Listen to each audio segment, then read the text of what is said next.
వీక్షకులందరికీ నమస్కారం. జూన్ నెల ద్వాదశ రాశులపై ఏ విధమైనటువంటి ప్రభావాన్ని చూపెడుతూ ఉన్నది, జూన్ నెలలో ఉండేటువంటి గ్రహస్థితి 12 రాశులను ఏ విధంగా ప్రభావితం చేస్తూ ఉన్నది, ఈ విషయాన్ని ఈ వీడియో ద్వారా తెలుసుకుందాం. ముఖ్యంగా ఈ మాసంలో చాలా ముఖ్యమైనటువంటి మార్పులు కొన్ని ఉన్నాయి. కొన్ని గ్రహాల తాలూకు యుతులు, కొన్ని సమసప్తక స్థితులు, కొన్ని షష్టాష్టక స్థితులు ఈ రాశులపై ప్రభావాన్ని చూపించబోతూ ఉన్నాయి. ముఖ్యంగా తొలగిపోయినటువంటి కుజస్తంభన దోషము గత సంవత్సరం 2024 సంవత్సరం ఆగస్టు దగ్గర నుండి ఉన్నటువంటి కుజస్తంభన ఈ సంవత్సరంలో ఈ జూన్ 7వ తారీఖు తోటి తొలగిపోతూ ఉన్నది.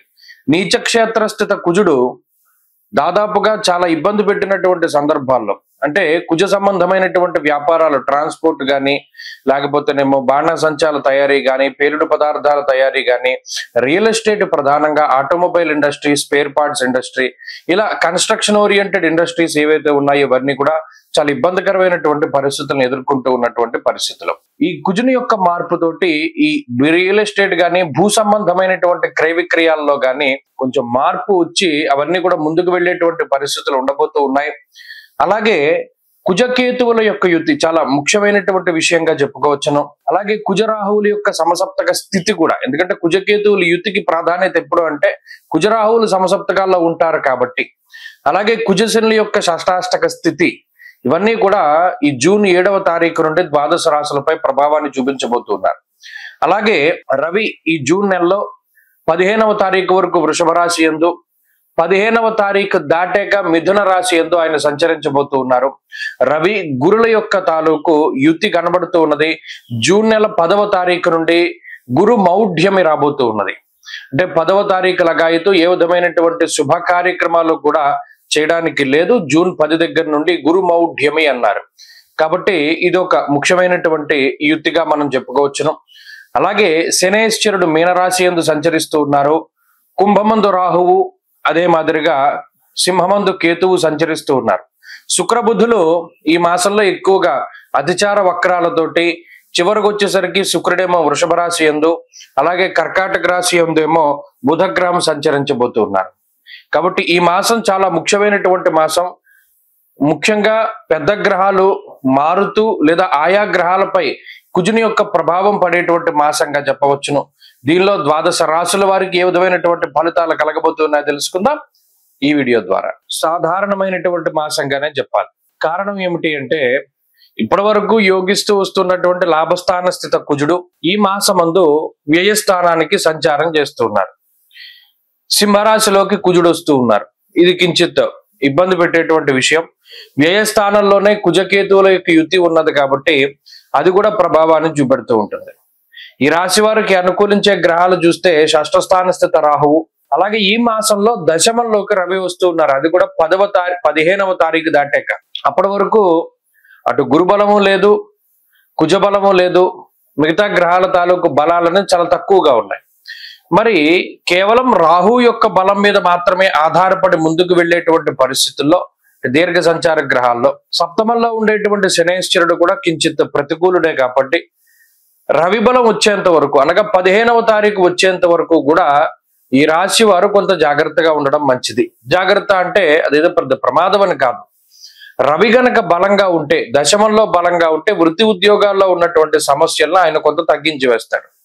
అర్ధసిద్ధి సదారోగ్యం బంధు సంతోషవర్ధన.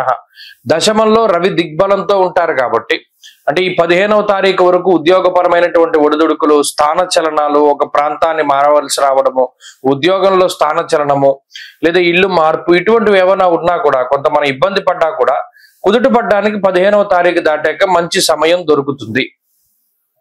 అలాగే షష్ఠ స్థానంలో ఉండేటువంటి రాహువు ఎప్పుడూ కూడా ఇబ్బందిని కలగజేయరు, అనగా అటు శత్రువుల యొక్క బాధ నుండి కాపాడుతూ ఉంటారు, అలాగే రోగముల తాలూకు బాధ నుండి కాపాడుతూ ఉంటారు, అలాగే రుణ బాధలవి దగ్గరికి రాకుండా రాహు కాపాడుతారు. ఈ 3 విషయాల్లో రాహు తనదైనటువంటి మాయని ప్రదర్శిస్తూ ఉంటారు. అందుకే శత్రువులు ఎవరైనా మీ మీద దాడి చేయాలనుకుంటారు, మీకు ముందుగా తెలిసిపోతుంది. లేదు ఏదైనా ఒక సోర్సు మీకు ముందుగా చెప్తూ ఉంటుంది, ఒక 6th సెన్స్ రూపంలో కానీ, లేదా కలొస్తూ ఉంటుంది, మనకి ఇది ఎలా ఏదైనా చెడు జరగచ్చు కాబట్టి మనం ఈ పని చేయకూడదు. చాలా వింతగా ఉన్నప్పటికీ ఇవన్నీ కూడా కన్యా రాశి వారికి జరుగుతాయి. ప్రత్యేకించి విదేశీయానానికి సంబంధించినటువంటి విషయాలు మాత్రం బాగున్నాయి. కన్యారాశి వారు ఎవరైతే వేరే దేశం వెళ్ళాలి అనుకున్నారో, లేదా ఇప్పటికే వేరే దేశాల్లో ఉంటూ అక్కడ ఉద్యోగం రాక, లేదా ఉద్యోగ పరంగా ఏదైనా ఇబ్బందులతో ఉన్నటువంటి వారు ఉన్నారో, వారందరికీ కూడా ఇబ్బందులు తొలగిపోవడానికి ఈ నెల చాలా ఉపయోగపడుతుంది. జూన్ నెల చాలా పాజిటివ్ గా ఉంటుంది. అంటే నాన్ రెసిడెన్స్ అంటే ఈ ఎన్ఆర్ఐలందరికీ కూడా, అంటే ఎవరైతే మన వాళ్ళు భారత సంతతి చెందినటువంటి వారు వేరే దేశాల్లో ఉన్నారు, అది ప్రపంచవ్యాప్తంగా, వారందరికీ కూడా ఈ గ్రహస్థితి చాలా గొప్పగా ఉపయోగపడుతుంది. అలాగే వృత్తి ఉద్యోగాలకి సంబంధించి ఇది మంచి మాసమే. ఎందుకంటే కొంత ఒడిదుడుకులు ఉన్నప్పటికీ దశమంలో రవి వచ్చిన తర్వాత ఆయన దిగ్బలయుక్తుడే ఉంటాడు కాబట్టి అమ్మయ్య మనకు ఉద్యోగం పోదు, అలాగే ఉద్యోగం పోయే సందర్భాలు అవి కూడా తప్పిపోతూ ఉంటాయి. అదే మనకు ఖచ్చితంగా ఈ ఉద్యోగం పోతుంది, మన బతికేలాగా అని బాధపడుతూ ఉన్నటువంటి తరుణంలో ఆ ఉద్యోగం పోకుండా దానిలో స్థిరంగా నిలదొక్కుకోవడానికి కూడా అవకాశాలు వస్తాయి. అది అందిపుచ్చుకోవాలి. అంతేకాకుండా ఈ రాశి వారికి ప్రత్యేకించి వ్యాపారపరమైనటువంటి విషయాలు బాగున్నాయి. ముఖ్యంగా వంశపారంపర్యంగా వచ్చేటువంటి వ్యాపార విషయాలు చాలా అనుకూలంగా ఉన్నాయి. ఆరోగ్య పరిస్థితులు బాగున్నాయి. విద్యార్థులకి ఈ మాసం మంచి ఫలితాలే కనబడుతూ ఉన్నాయి. ఇప్పుడు కన్యారాశి వారు ఈ మాసంలో మరింత అనుకూలమైనటువంటి ఫలితాలను సాధించడానికై కుజగ్రహ ఆరాధన, ముఖ్యంగా సుబ్రహ్మణ్య ఆరాధన, వీలుంటే మంగళవారాలు సర్పసూక్తంతో సుబ్రహ్మణ్య స్వామికి అభిషేకం జరిపించుకోవడం చెప్పదగినటువంటి సూచన. స్వస్తి.